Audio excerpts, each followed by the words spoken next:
నిబంధనలు అడ్డం ఉండొచ్చు. కేఆర్ఎంబి 10 సంవత్సరాల నుంచి కూడా ఉంది. కానీ కేఆర్ఎంబి అడ్డం వచ్చిందని చెప్పి మేము ఎప్పుడు ఆగలేదు.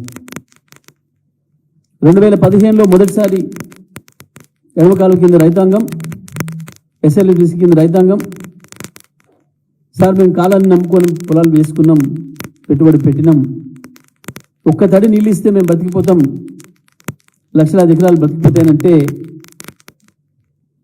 నిబంధనలు ఇక్కడ ఎట్లా ఉన్నా ఖమ్మం పాలేరు మంచినీళ్ళు తీసుకుపోవాల్సిన అవసరం ఉంది కాబట్టి ఆ సాకుతో నీళ్ళు తీసుకుపోయినాం. రైతులు వాళ్ళ పద్ధతిలో వాళ్ళు వాటిని ఎట్లా వాడుకోవాలని వాడుకొని పంట పొలాలను రక్షించుకున్నారు.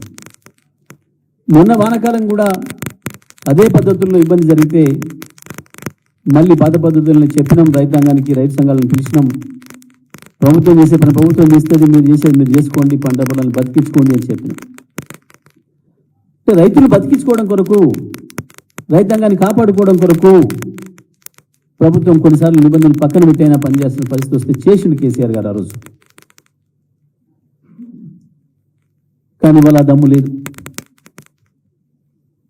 నాగార్జున సాగర్ కాలువ కట్ట మీద పోవడానికి లాగులు నడుస్తున్నాయి ఆ జిల్లా మంత్రులకు. ఇక్కడ వచ్చి మీడియా ముందట ఎగిరెగిరి పడే మంత్రులు ప్రపంచంలో ప్రతి విషయానికి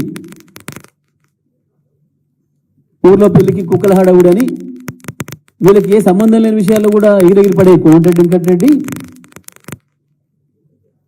నాగార్జున సాగర్ కట్ట మీద నడు ఇప్పుడు తుమ్ము ఎడమ కాలువ తుమ్ము తీసి నీళ్ళు తీసుకురానికి దమ్ముంటే అది సోయి లేదు, చేత కాదు. నిద్ర నటిస్తున్నాడు.